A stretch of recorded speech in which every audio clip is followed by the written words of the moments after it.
Hello, hello, hello everyone. Welcome back to the Cinderella phenomenon. So, Lucette has challenged Rod to a dance-off, basically. And he's like, bring it. You're on. We shall see. Rod starts leading the dance. He glides us into the imaginary rhythm of a waltz. Even without the music, I am able to count the steps in my head as I follow his lead. This is different from that short dance we showed Emmeline. Rod's movements are graceful, his touch gentle as he leads me to an underarm twirl. That is much closer than last time. When I come to face him once again, I notice the gentle way he stares at me. The usual hardness of his expression is gone, melted into something relaxed. I find myself staring back at him, looking into his eyes. Perhaps Rod does have some gentleness to him. Our gaze does not break as he twirls me. You have beautiful eyes. Embarrassment! Woo! Rod's eyes widen as soon as mine do. He abruptly lets go of my hands and stands back. Sebby! I can only stare at him, my face warm. It wasn't me this time! That was more than just a thought, I swear! Rod says nothing, though his cheeks continue to darken with embarrassment. Oh my. Rod and I turn to look at Emmeline. Oh, that was Emmeline. I just saw oh my. Oh my. Rod and I turn to look at Emmeline, who is hovering by the door. Excuse me. Rod quickly walks through the doorway and out into the hallway, leaving Emmeline and I alone in the room. What just happened? That was a wonderful dance, Lucette. You were watching? I only just saw the last few minutes, but you know, the two of you really did look like a couple. It was sweet. A couple? Oh, you're blushing. I put a hand to my cheek and turn away with a scowl. I am not. Besides, whatever just happened was embarrassing. Do you like Rod? I stare at her. I do not. Also, you are forgetting that I am a maid who could not be with a prince even if I wanted to. He's grumpy and cold. And even though we are not blood related, he is still my stepbrother, which is weird! If only Emmeline realized how crazy her words were in the light of truth. Emmeline suddenly looks starry-eyed as she giggles at me. Love knows no boundaries, dear Lucette. Besides, he seems to like you. Your brother hates me. Rod can be a contradiction sometimes.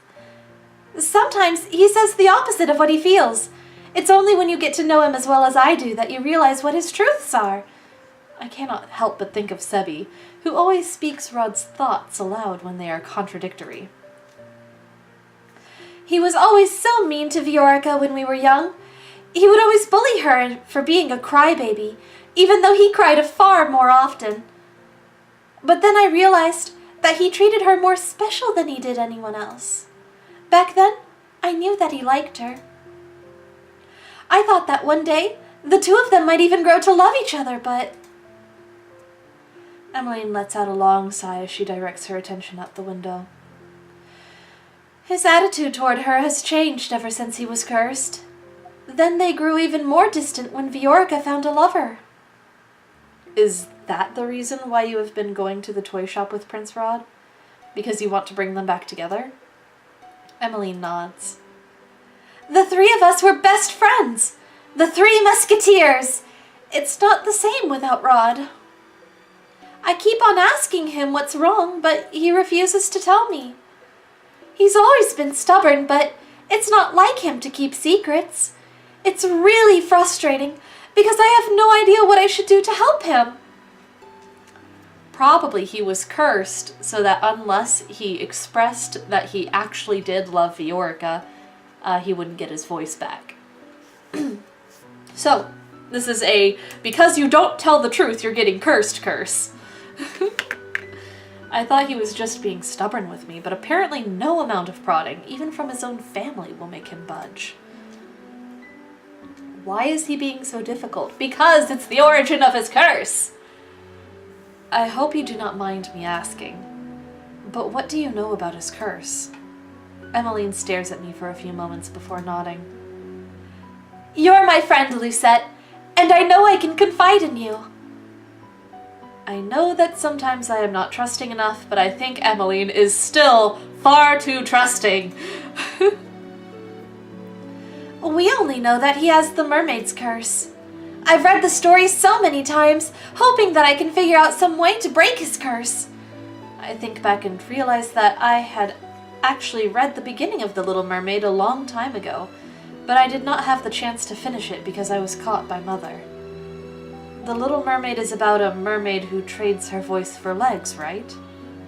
Yes, she does it so that she can be with her prince. Rod's voice was taken away, but I'm sure that he was given something in exchange. I've heard that the curses are derived from the original tales, but that they are twisted in some way to fit the format of a curse. I nod slowly, thoughtful. I have a strong feeling that Rod's curse is related to Viorica, but I cannot draw the connection. Put the lid on the bottle. The bottle. The bottle. The bottle. That's generally how I feel like this is right now. But still, Viorica might be the key to understanding his curse. If Rod will not divulge anything, the next best chance we have of understanding his curse might be going through Viorica. Plotting. Be careful what you wish for. Suspenseful and foreboding. Today is the first time that I am leaving the palace on a day off. Usually I choose to stay inside, because I am an introvert and a shut-in. Whereas the other servants always leave to go home, I never see any reason to leave, since this has always been my home. And the Martian has never been home. Besides, it's not as if I want to return. Not after that conversation we all shared last time. Thus I have spent most of my days asking questions about Mother's reign, inquiring when and where I can. The opinions do not surprise me.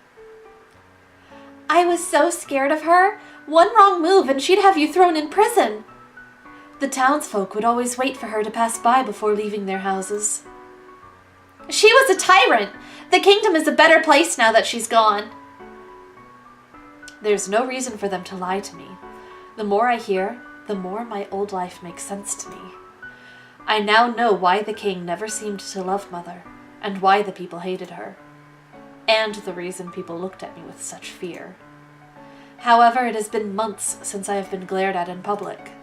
If there is one good thing that this curse did for me, it is that it allows me to travel around town without being noticed. As Viorica's shop comes into view, my thoughts shift to the reason that I have left the palace in the first place. If Rod will not tell me anything, I will have to ask Viorica. She must be related in some way to his curse. I pause outside the door to the toy shop. With a deep breath, I push the door open. Ding-a-ling-a-ding-a-ling. Welcome! The moment she sees me, her expression becomes confused. Oh, you're the princess's maid. Lucette, wasn't it? I nod at her. You've never come in here alone before. What can I help you with? I wanted to ask you something. It is about Prince Rod. Prince Rod? Did something happen to him? Is he okay? He is fine. She sighs with relief. Then what is it you would like to ask? I just wanted to know if you knew anything about Prince Rod's sudden muteness. Viorica stares at me for a few moments before she shakes her head. I only know that it happened soon after I met my fiancé, Desimond. What reason do you have for asking? Well, I try to think of a plausible explanation for this, and I immediately consider Emmeline. Viorica is Emmeline's best friend. Surely she would be willing to help if she knew I was doing this for Emmeline. Prince Rod has been very quiet recently. Princess Emmeline has been worried sick about him, but he refuses to say anything, even to her. I have been trying to gather information that might be helpful in discerning the cause. I stare at her expectantly, hoping that my gaze holds nothing but determination. Worrying about Rod's curse fills you with determination. Finally, Viorica smiles. She's lucky to have a dedicated friend like you.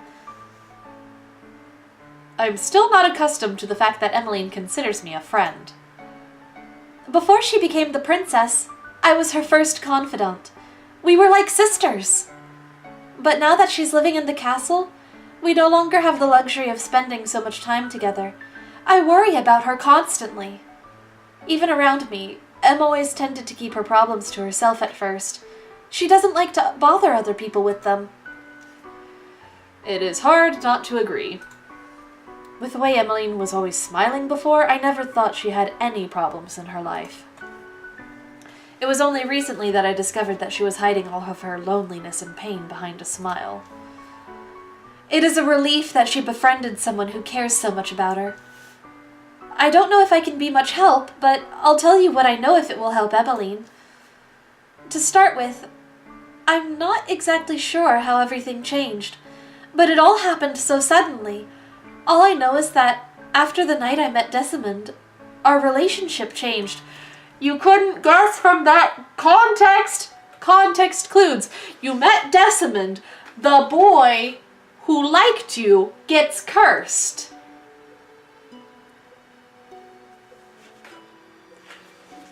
Are people blind?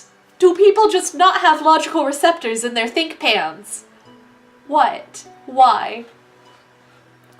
At first, he still smiled, but recently he's been avoiding me. What happened between the two of you the night you met your fiancé? Nothing. Rod and I did not meet on that day. Prince Rod wasn't there? No, but soon after what happened that night, Rod grew distant. What happened?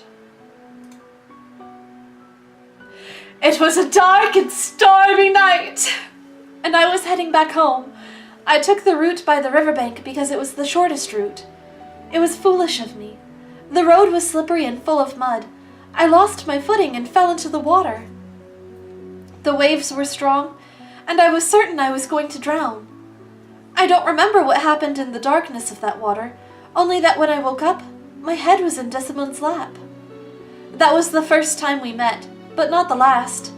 He carried me home, and he came by every day as I was recovering. And then he came to visit, even after I had recovered.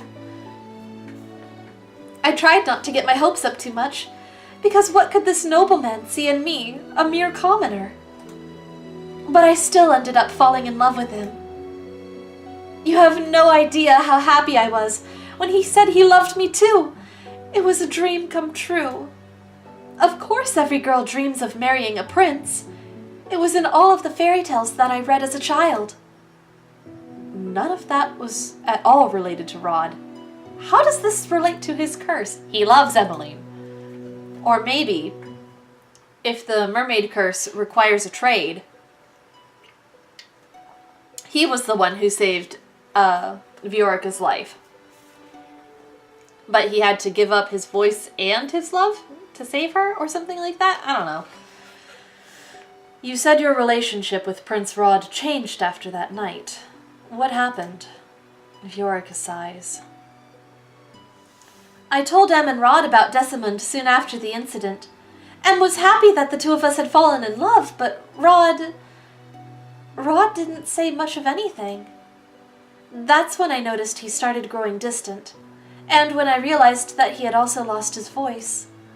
He still won't tell me anything, but I figured that he was... Her voice fades, but I know that she is referring to the curse. So Rod lost his voice shortly after Viorica met Desmond. The mermaid's curse must have something to do with a tail. A mermaid's tail. The little mermaid traded her voice for legs so that she could be with a prince. But that night, the only person who found their Prince Charming was Viorica. Rod's curse must have something to do with the Desmond and Viorica. He became distant with her after finding out about Desmond. Why? Then there's the fact that he still spoke to Viorica, even if he was distant. It was only when he found out about their wedding that he became so cold. I frown as I try to organize my thoughts. How did it get to be this late? I don't know. I am also feeling the effects of tiredness. I'm so sorry, Lucette, but I have to close the shop now. Sorry for the story. I know it has nothing to do with Rod, but it was after that incident that he began to act so strangely. I don't think it was much help, but... I shake my head. You have told me what you could. Viorica walks me to the door, opening it so that the both of us can step out onto the street together. I really hope that you're able to help Emmeline and Rod. I hope so too. Did you see Ophelia the other day? Or is that a man or a woman? I catch sight of two noblewomen sitting on a bench together, not too far away from the toy shop. They are referring to Ophelia without her title. How disrespectful. Who would have thought a peasant like her could almost look like royalty? But her dress! As the queen, she ought to be wearing silks rather than satin. I do not know why, but I bristle at their comments. Everyone is entitled to their opinion, but the fact that they are speaking so bluntly in public means they have little worry of being overheard.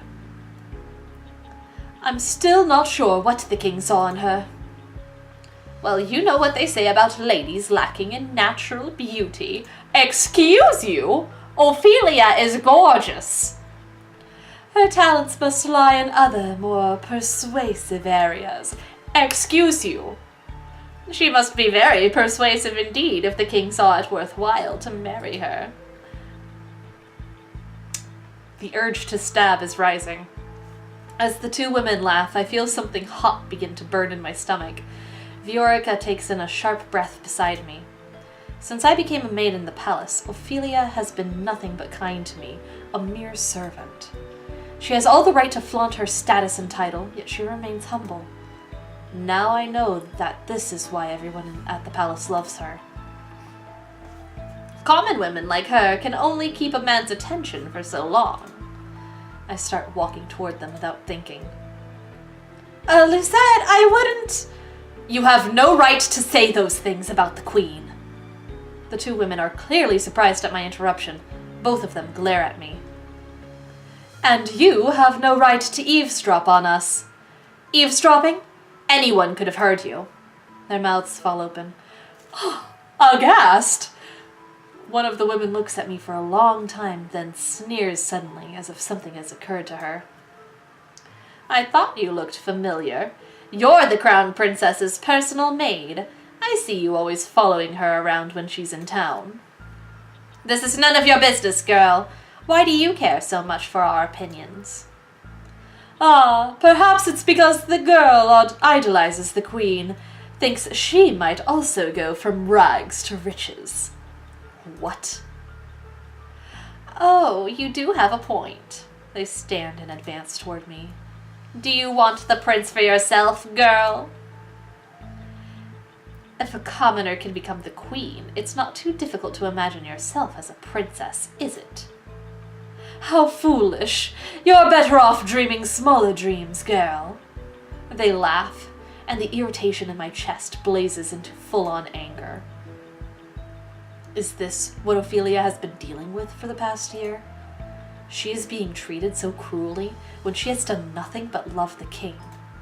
And I also ridiculed her just like this. I force myself to look at the cruel women as I move my hand to the pendant hanging around my neck. I was just as cruel as them. I barely feel Viorica's hand as she rests it against my shoulder. Lucette, let it go. Her Majesty wouldn't want you to do this. But I cannot just let these two women talk about Ophelia like this. I pull away from Viorica and stand firm. The queen has a good heart. She is far more noble than either of you could ever hope to be. I think back on the other times I was cruel to her. Ophelia could have easily reprimanded me for my behavior. She had that right as my stepmother, yet she has been nothing but kind to me. Ophelia never got angry at me, even despite my treatment toward her and her family. She has always treated others with kindness, even when they are cruel to her. Judging from the bitterness in your accusations, it seems like you are jealous of her. How pathetic. The other woman marches toward me, and my free hand instinctively moves to hold her hand just before her palm reaches my cheek. I will not tolerate any insults toward the queen. A soft light emanates from the pendant, and I can only stare at it in shock. I got another good deed? By defending Ophelia? The woman snatches her hand away. How dare a peasant like you talk that way to us? Have you no manners? I could ask you the same. What happened to yours?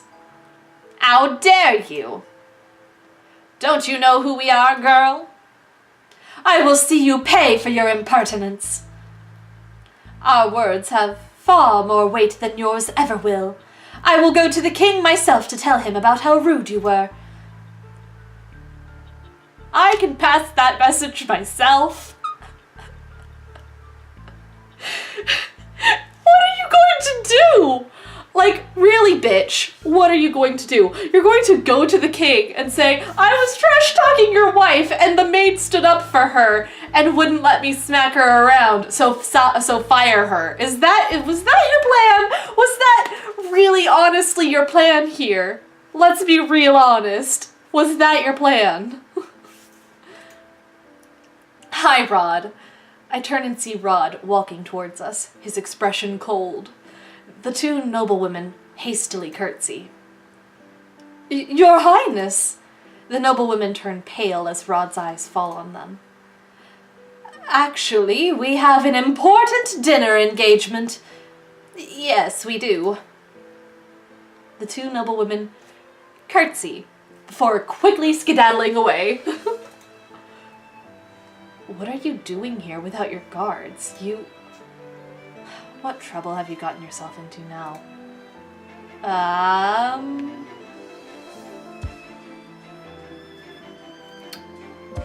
Well, I'll make that decision in the next episode. Thank you all so much for watching, and I'll catch you in the next one, so bye-bye.